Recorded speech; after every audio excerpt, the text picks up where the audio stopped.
know what? This is, I'm feeling even more hashtag blessed than usual because today is Giving Tuesday. You know this, right? I mean, this is the day on which Americans are encouraged to give back, which is nice. But really, it's so us that we do Giving Tuesday after Black Friday, which actually starts on Wednesday and goes all the way to Cyber Monday. Once we've had 6 full days of shopping, once we bought all the Game Boys and Instapots and Roombas, then and only then is it time for Giving Tuesday. The day to rummage around in our pockets to see if there is anything left. And as if that isn't bad enough, whoever's in charge of this stuff is now also shoehorning Travel Tuesday into Giving Tuesday, which is not right. I feel like if you're going to have a day for sales on flights and hotels, it shouldn't be right after Thanksgiving. It shouldn't be 2 days after you just vowed to never go to an airport to see your family again. Or maybe that's why they do it. You get caught up by the deals and you forget. Either way, I reject Travel Tuesday. You can't just claim a day because you want to sell something. Like, if you're a company that sells waffle irons, you can't just announce it's Waffle Iron Wednesday, right? It is Waffle Iron Wednesday, after all. Well, I stand corrected. There's a Waffle Iron. There's a Waffle Iron Wednesday. Waffles already have a house. They don't need Wednesday, too. It's Belgian propaganda is what it is. In any event, no matter what is happening on Tuesday or on Wednesday, Monday night is for football. And last night, ESPN wrapped up the Browns-Broncos game, as they often do, with a little graphic featuring the opposing quarterbacks. It used to be still photographs, and now they're, like, moving. And usually the guys just kind of stand there looking tough. But the quarterback for Cleveland, Jameis Winston, decided to have some fun with it. Pay attention to the left side of your screen here. All right, you look at the final 5 weeks, the bye, and then a date with Indianapolis. That's a big one. The Colts, after they got that 2-point conversion late at New England to win by 1 there, they really need that one if they want to try to catch Denver. Then a couple of road games against both the Chargers, the Bengals, and then they finish up with the Kansas City team that they nearly had beat Arrowhead. And while it may not look like he was taking it seriously, in the end, Jameis threw 3 interceptions and the Browns lost. So maybe there is such a thing as having too much fun with it. So then after the game, it's Jameis Winston, who has a lot to say about the Lord, offered himself this unusual post-game pep talk. In times like this, you know, it's an opportunity to continue to glorify the Lord even through the toughest circumstances. I know I'm better than this. I know I'm just praying for the Lord to deliver me from pick sixes.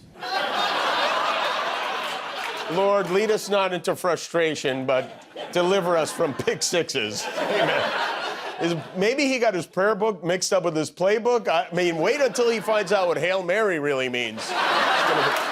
Speaking of the Lord, this is the week when we break out our Advent calendars. The way an Advent calendar works, you know, each day from December 1st until Christmas, you open a little door, and there's a little gift or a treat inside. It's basically a power play on Hanukkah. It's like, oh, you get little gifts for 8 nights? How adorable. We get 25 and another 25 on Christmas, too. The Advent calendar started almost 200 years ago in Germany. It was made of paper originally and then of wood. In the 20s, they added little doors and verses from the Bible and pictures of saints in the doors. And then in 1958, Cadbury or somebody started putting chocolates in the doors, and they kicked the saints and the Bible verses right out of the calendar. And now we have Advent calendars full of beer, full of wine, full of hard seltzer, full of hard liquor, full of weed. There are Advent calendars for dogs now. There's even a sex toy Advent calendar. Can you imagine how confused Jesus would be if he came back to Earth and he said, "This is how we celebrate your birthday month now." And then we have another Christmas miracle rising again for a limited time. The beloved McRib sandwich is back at McDonald's. And most people don't know this. The McRib has a strong biblical connection. In the beginning, God took one of Adam's ribs to create Eve. The other one he slathered barbecue sauce on and put it on a bun. And now, a million years later, it's time for the final showdown, the McRib versus Ozempic for the very first time. Donald Trump is heading to France over this weekend to witness the reopening of the Notre Dame Cathedral. And if all goes according to plan, he would like to buy it and turn it into a casino. So, when Notre Dame was on fire 5 years ago, if you remember, Trump was very helpful. He tweeted, "So horrible to watch the massive fire at Notre Dame Cathedral in Paris. Perhaps flying water tankers could be used to put it out." Because before that, nobody had thought of using water to put out a fire. That's why he's a genius. Trump plans to meet with French President Macron, who was one of the first world leaders smart enough to congratulate him on his victory last month. He wrote, "Ready to work together as we did for 4 years with your convictions and mine." That's right. Between the two of them, they've got 34 convictions. And it'll be interesting to see Trump and Macron interact. Trump is said to be jealous of the French president because he's able to button his suit jacket without adding butter to his chest. But it's expected to be a nice, very pleasant trip for the president-elect to enjoy Paris before he takes office, and, of course, for his wife Melania to enjoy wherever it is she will be this weekend. Meanwhile, back home in Washington, Republicans are absolutely exploding with pretend outrage after President Biden pardoned his son Hunter. One of those who expressed righteous indignation is Senator John Cornyn of Texas, who warned us of the long-term perils associated with a situation like this. It's a terrible example because without any accountability for people breaking the law, getting a pass, in other words, there is no deterrent effect or no accountability that teaches our young people and others that, yes, you need to follow the law, and yes, there are consequences if you don't. And you know what? People say politicians have no sense of humor. These guys have seriously got to be kidding with this. I don't think I can take the day. And they do it with a straight face over and over again. Meanwhile, we have real stuff to worry about. We have dangerous stuff happening, like bears who are sneaking over the border from Nevada to steal our cars.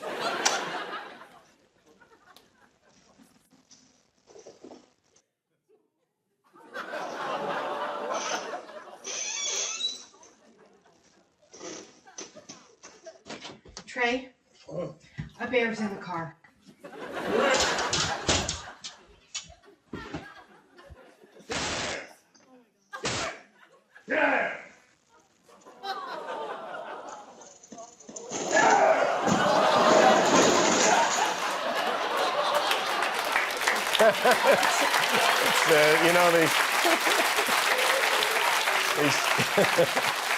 Is anyone else wondering why they have a bedroom cam? They do say that in the event of a bear attack, the best thing you can do is walk right up to the bear and admonish them. Our governor here in California, Gavin Newsom, has convened a special session with lawmakers this week to try to Trump-proof our state. The goal is to protect...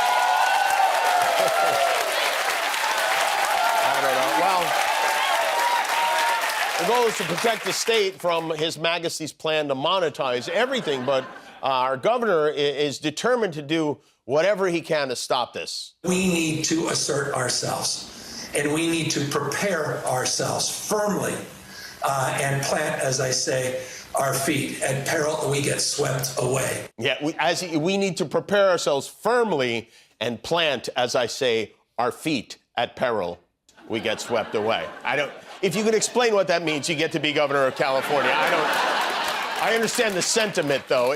Trump is a threat to our environment, to our health care, to our emergency services, to immigrants, you name it, and Gavin Newsom wants to fight back. So we, in order to help him fight back, we sent our friend Josh Meyers to the farmer's market to pretend to be Gavin Newsom to share his fake plans with real Californians.